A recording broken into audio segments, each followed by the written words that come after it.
You're now listening to Sound Talent Media. Check out more shows at soundtalentmedia.com.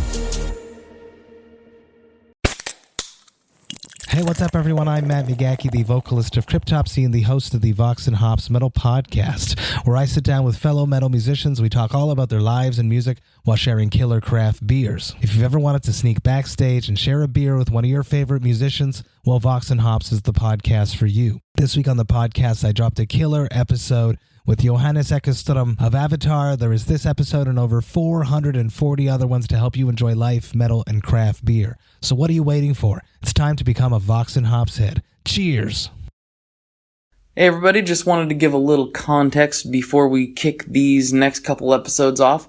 A lot of you know, some of you don't, but for those who don't, I got the rare treat to go out of town on vacation here recently. Got to go to New York City, visit the Big Apple, take in all those bright lights and wonderful, wonderful pizzas. Oh, so many pizzas were consumed. It was amazing.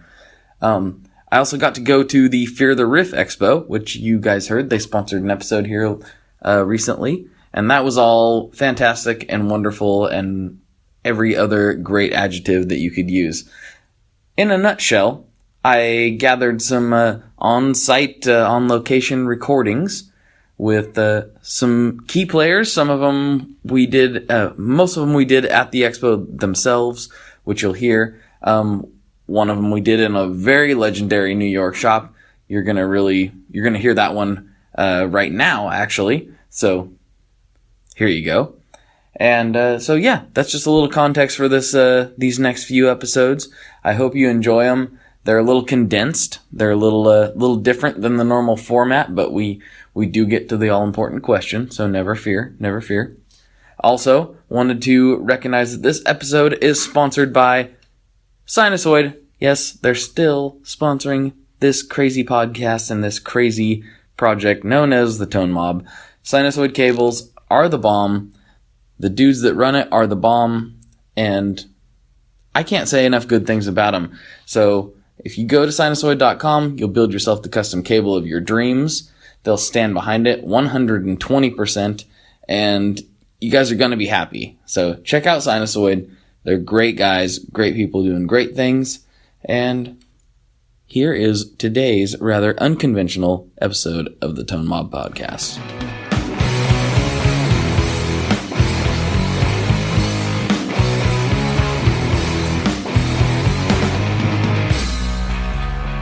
Hey everybody, we're here at Carmine Street Guitars in New York City, New York, and I'm talking with Rick Kelly. I knew I was going to do that too. Showing my true professionalism here.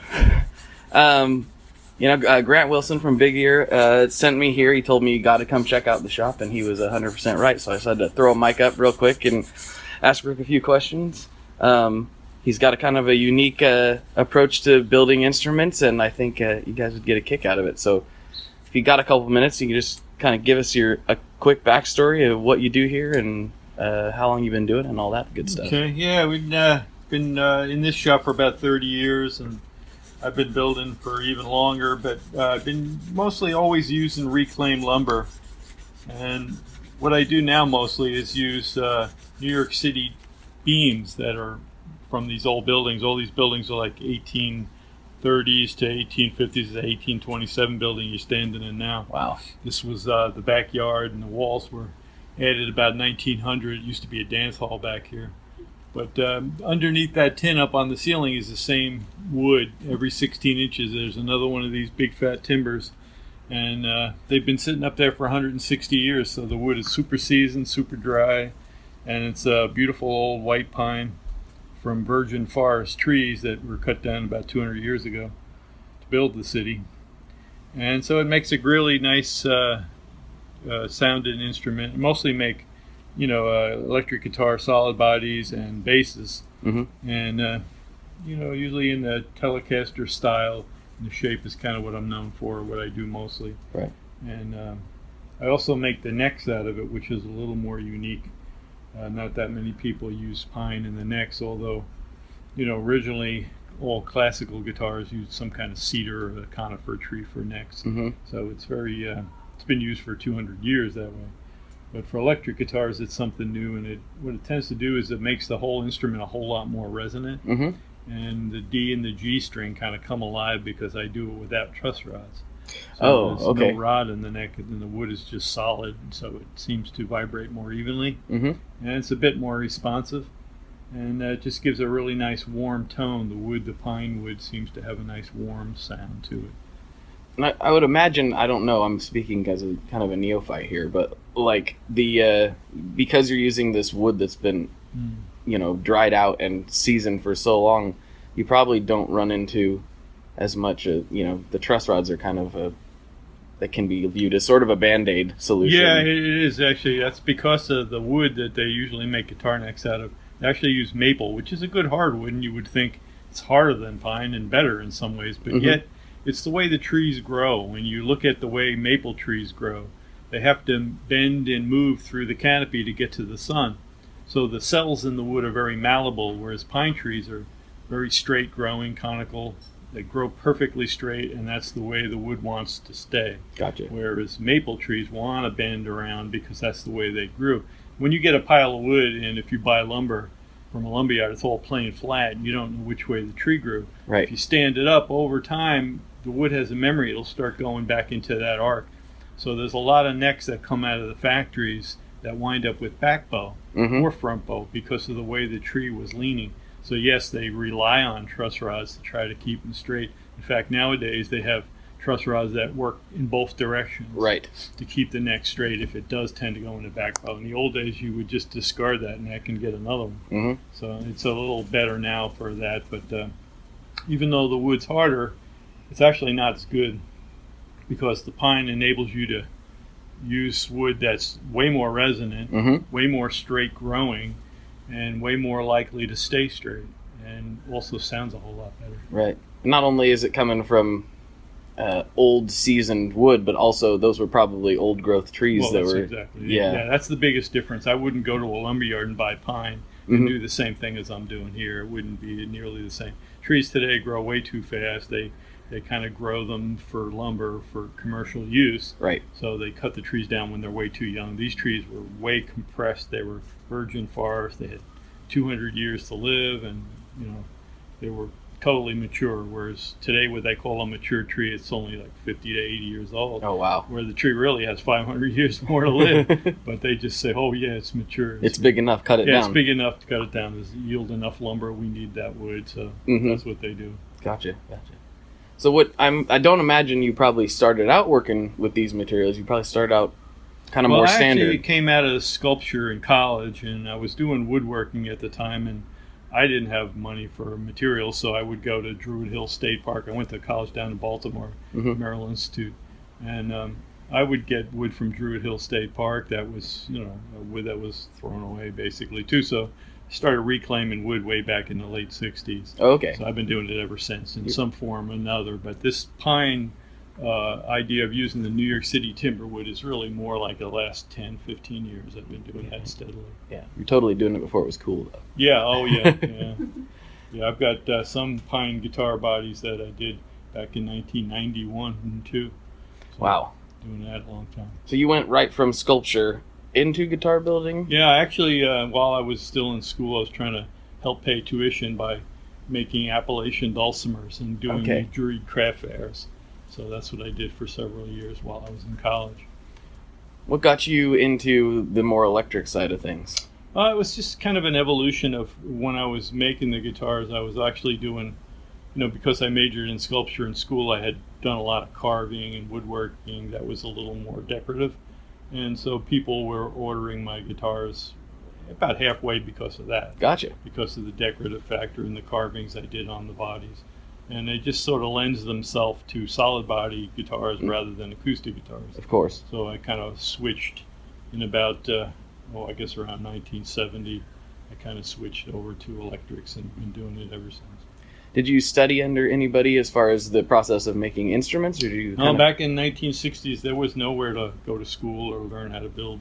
You had to go to another country. You'd have to go to Germany or Spain. Wow. If you were even lucky enough, usually that's mainly family oriented, whereas you start as a kid sweeping floors and you grow up through a journeyman process. And they don't have that here in this country, so No. I was fortunate to have some friends that had a lot of broken musical instruments, and with my woodworking experience, I started putting them back together and realized they weren't that hard to do, and I could maybe sell some of these and make some money. So I started making the Appalachian dulcimers, which is a much simpler instrument. It's very basic. Right. Has a very basic construction as well as playing style. Right. So that's where it kind of evolved from there into guitars.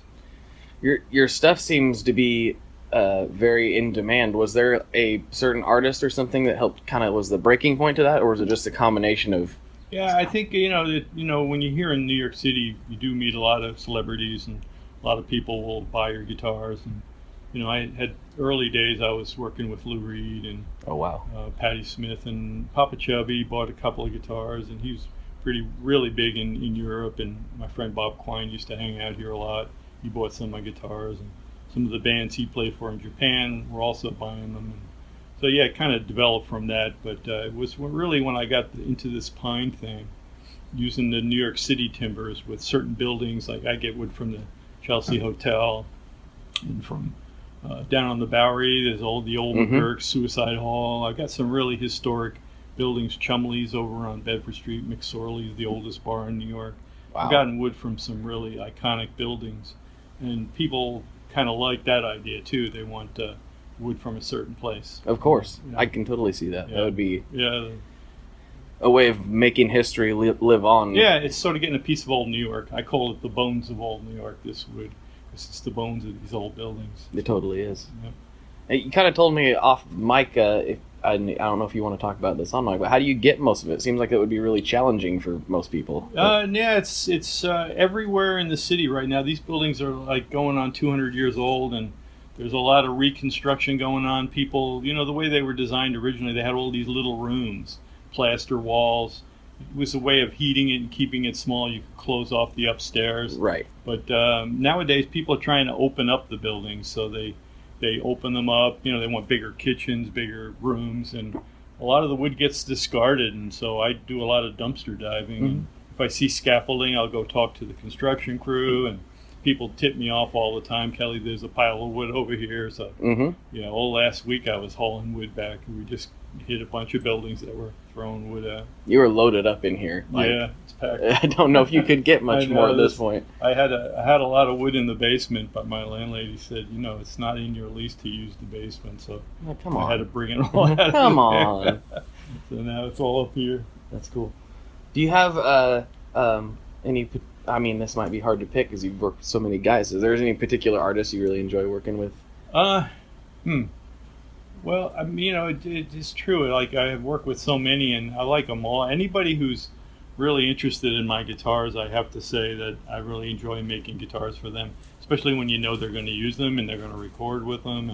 And, Bill Kirchin's one of my favorite players, and he's one of the more dedicated artists that I have. A lot of guitar players have lots of guitars from a lot of different builders, a lot of different factories, and they'll use them occasionally, but when you find somebody who just drops all his other guitars and plays your guitar, you do sort of, get more attached to their music and their sound. Of course. So that's sort of been happening too with different, like I said, Bill Frisell, Bill Kirchin, those guys. I love their sound. Mark Rebo. We got a lot of local guys here in New York that are incredible.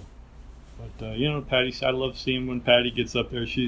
We got a picture of her on Instagram from just last week where she was playing the guitar I made her 15 years ago. That's so cool. Yeah.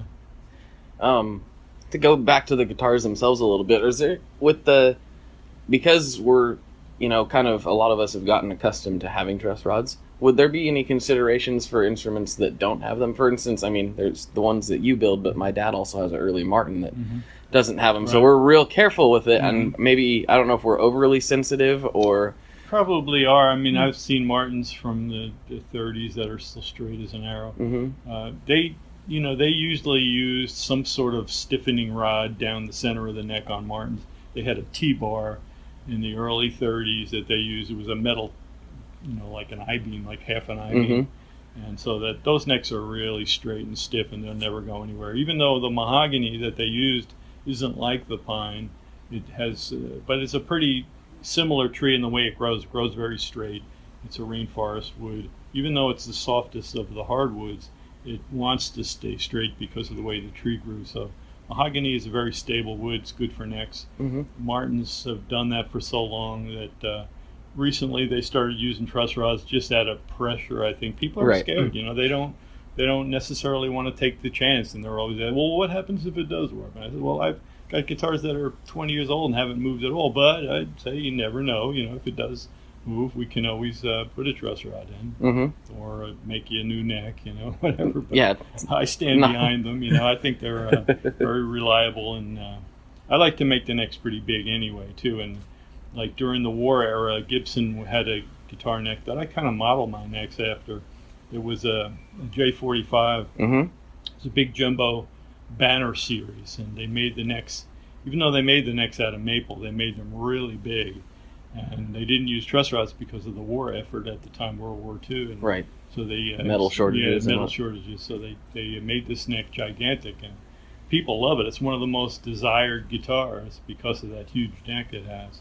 And a lot of the guitars from that era, from the 40s, were Harmony and Kay, and a lot of the smaller companies made their necks out of poplar, which is softer, so they made them bigger. But the feel is great. You know, it actually relaxes your hand more when you have a big neck. It's small, skinny necks were just a marketing ploy from the guitar factories in the 60s, where they said our necks are faster because they're skinnier. We can shred. And they just kept making them skinnier and skinnier, and then everybody started getting tendonitis, carpal tunnel, and other problems because they're pinching on skinny necks, and their hands are getting cramped because their hands aren't full of the wood. You know, you have this little skinny thing that you're trying to play on, and you wind up, you know, getting cramps, and it starts to lead to more problems. So it was really not a truthful idea that they were promoting. It was more of a gimmick just to get people to buy their guitars. So, but you know, good guitar players know the difference, and even on electric guitars in the 1950s, Fender necks were much bigger. And Gibsons too. And a lot of the guitar players that, you know, wound up making signature guitars from Fender, say, they used to tell them that I play a 50s guitar, it has a big neck, why are you making this neck so skinny? It's not a representation of what I play. And the guitars were their signature model, so Fender started giving in a little bit, making them a little bit bigger, but actually, you know, they went back to skinny necks because people are kind of stuck in this idea that they think that skinnier necks are faster and play easier. And you do feel a little bit of that when you first pick a guitar up, but after a few minutes you realize, you know, it's actually a cramping sensation. And when you play a big neck, you don't feel like that's happening.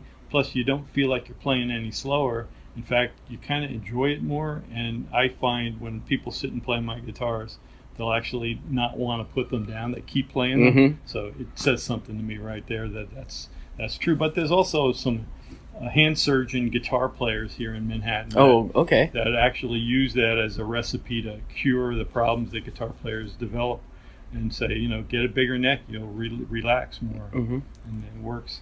That's interesting, because when I first started playing, I played Gibson with a 60s style neck, and I still like that guitar.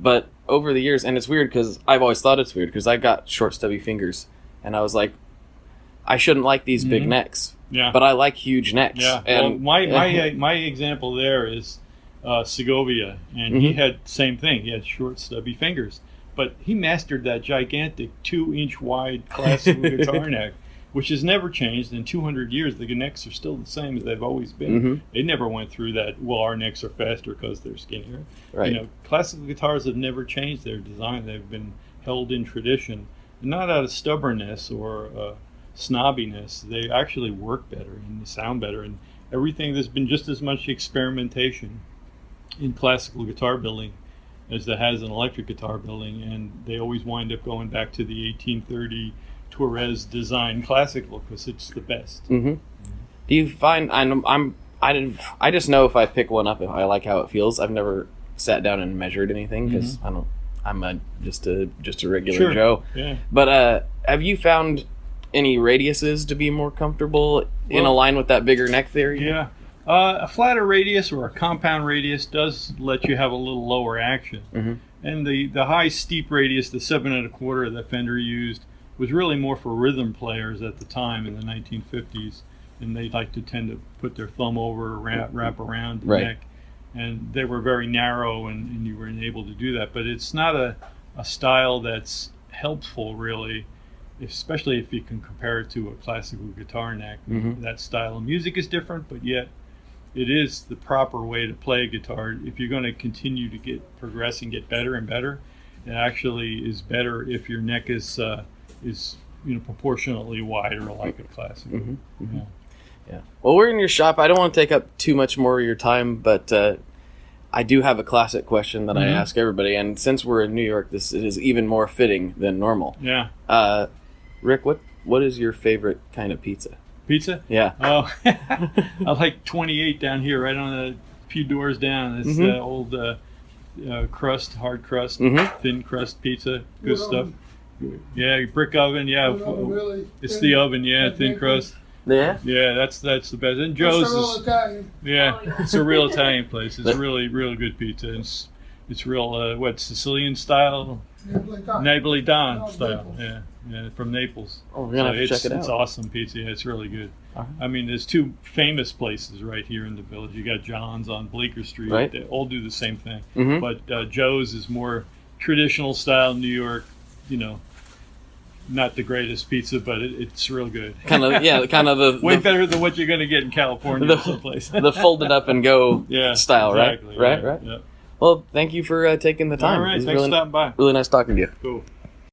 Yeah, that was a real trip. Gotta say, going into Carmine Street Guitars was a super awesome experience. It was just old school builder, like, man, as legit as it gets. Rick is a good dude. I got to play some of his guitars while I was there after the interview.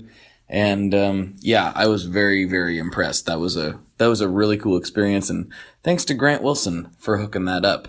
There'll probably be a lot of plugging going on in this little mid-roll portion before we get into the next part of this 2-parter episode. Because I gotta let you know that it's also sponsored by Adventure Audio. And, Christian, he's been on a couple episodes. He's one of the dudiest of dudes. You gotta love Christian. And his pedals are insane.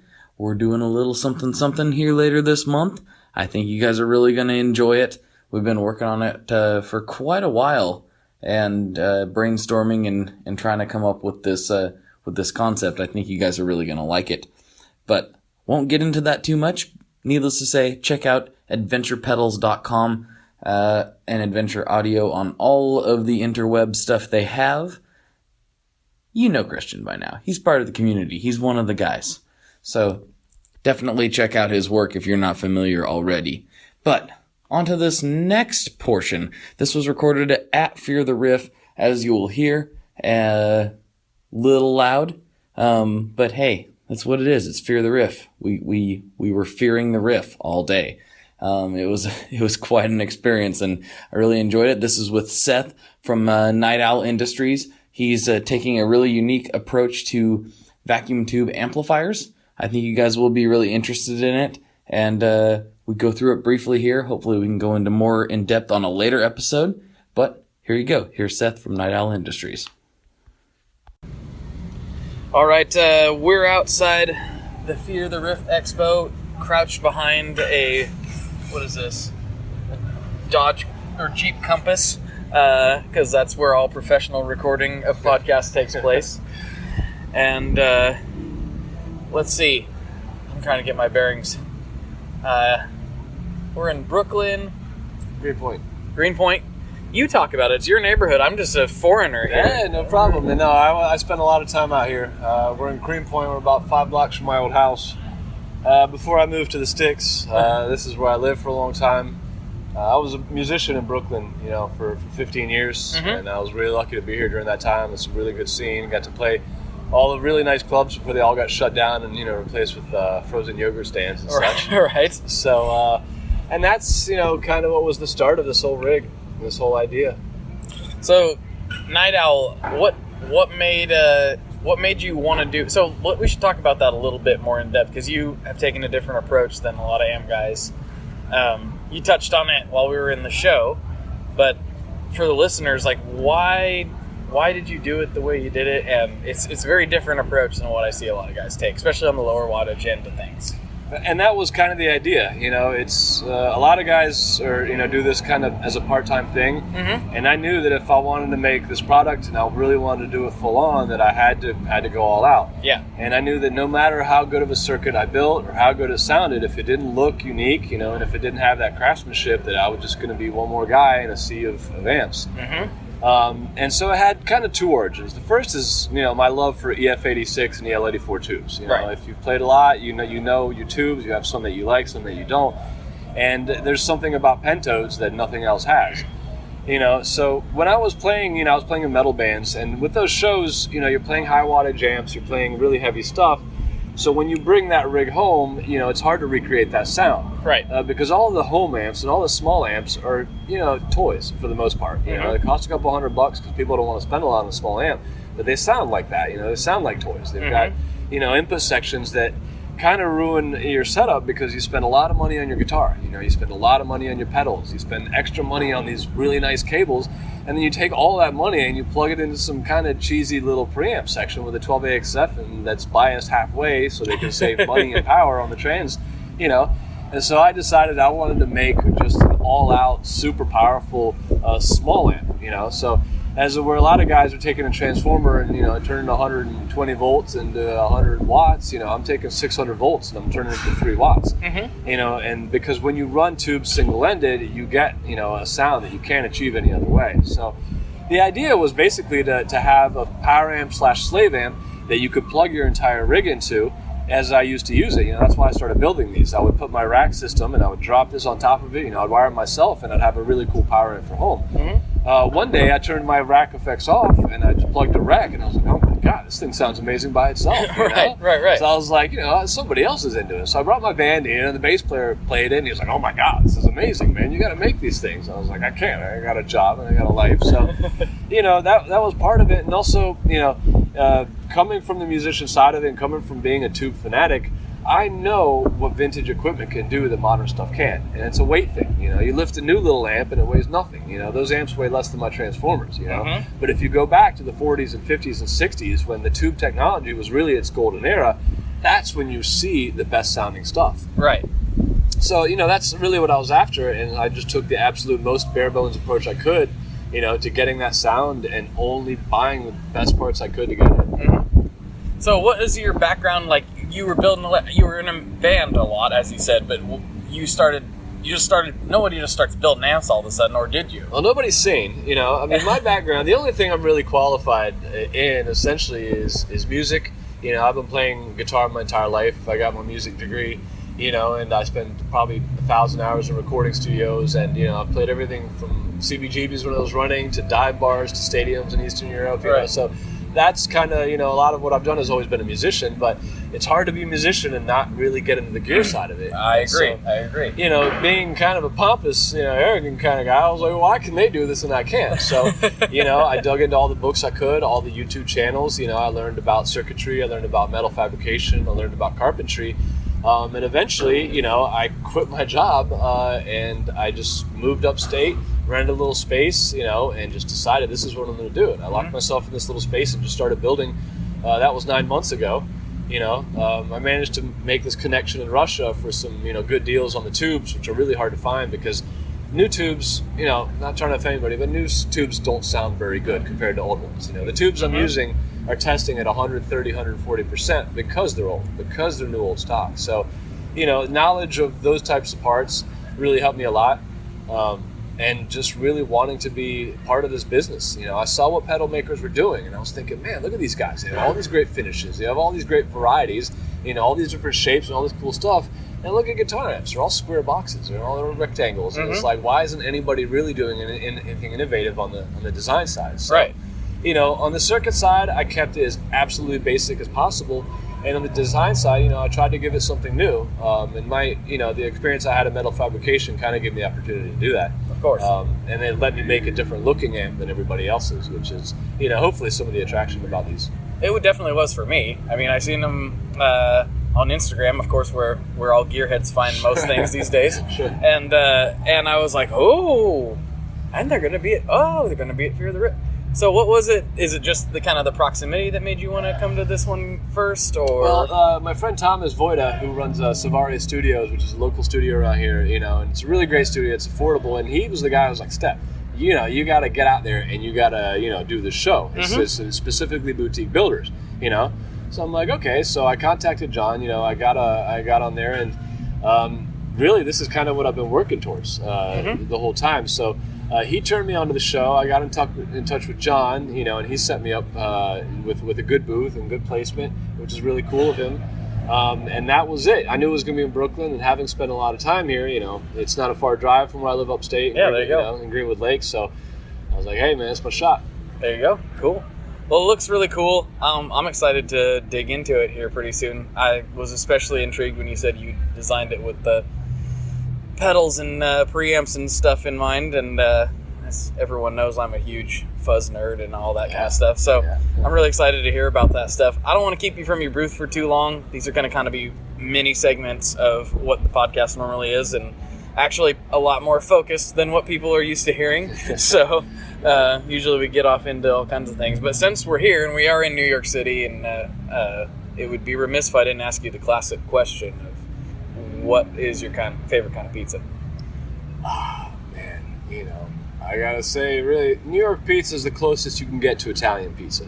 I grew up in Italy. I lived there until I was 9, and I moved to the States, and the hardest part of moving to the United States was the food, So being in New York is amazing. The food is amazing. The pizza here, there's a spot I was at last night, Ribalta on East 12th, and that, in my opinion, I got no affiliation. I'm not trying to give free plugs, but if you're in Union Square, and you want the best pizza around, that spot is great. All right. And for somebody who grew up around good pizza, it's there's nowhere to eat like here. I live upstate, and the food is horrible. So oh no, it's nice to be home. Yeah. I'm coming from Portland, and we're kind of spoiled over there too. So it's like we're real picky, the wife and I, when we go out to various places. What are we gonna do? We're gonna see the sights, and where are we eating? That's what matters. Yeah, so. That is what matters, man. You are what you eat, Yep. So, all right, man. It was nice talking to you. Hopefully, we can do a longer form version of this sometime, but I know you got people probably waiting for you. So. It's all good. Listen, I really appreciate the interview. I'm a big fan of your site, man, and I like what you're doing. So keep it up, and thanks again. Much appreciated. We'll talk to you soon. Cool. Bye. All right. That does it for this episode. I know it's a little different format than what we're used to. Let me know if you guys enjoyed this or not. It's a new thing. I haven't really done it like this. It was kind of fun. I'll be perfectly honest, kind of doing the more rapid fire style interviews versus kind of the long form. But I do personally enjoy listening to long form interviews more myself. But you guys let me know. I would be glad to intersperse a mix of both going down the road. Just let me know. info@tonemob.com. Hit me in the Facebook group. All that good stuff. I do have another one of these episodes coming right behind this, so look forward to that. And if there's anybody you want to get on the podcast, you can, send an email to me. You can get in contact with them. Say, hey, we'd love to hear you on the Tone Mob podcast. And, maybe you can get some of your favorite builders to hit me up. I do have a list of people who are wanting to come on the show, but I always want to know what you guys think. You're the listeners. You are the ones that make this whole thing go round. So let me know.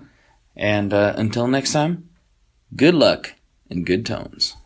One last thing before we totally sign off here. I just want to remind you that if you do any shopping at Stringjoy, that's Stringjoy guitar strings made in Nashville, that will help me out as well. As I've said for years, I'm heavily involved in that company, and I really do think they're making the best products on the market. So if you would like to try custom strings, go to tonemob.com/stringjoy and check them out today. I seriously love what the team down there is doing. I help them out with all kinds of things, and by you supporting them, you are also supporting me as well. And hey, you need some strings, so why not get some custom strings just for your guitar and playing style? Again, the link for that is tonemob.com/stringjoy, and that will take you right to their website. and you can do all your shopping through there, and that will help everyone involved out. So thank you very much. Talk to you next time. We are brought to you by the wonderful folks at Gun Street Wiring Shop. Yes, Gun Street Wiring Shop. I've talked about them before. I used to say based out of Bend, Oregon, but guess what? Sean moved to my neck of the woods. Sean's in Portland. Sean is awesome and has helped me with a bunch of stuff lately. And if you have wiring needs for your guitar, he can help you too. If you want to get weird with it, he can get weird. If you just need to spruce things up a little bit, there's your guy. He takes all the guesswork out of doing your guitar wiring, and he makes it simple, and his customer service is top-notch, and I can't say enough good things about Gun Street as a company.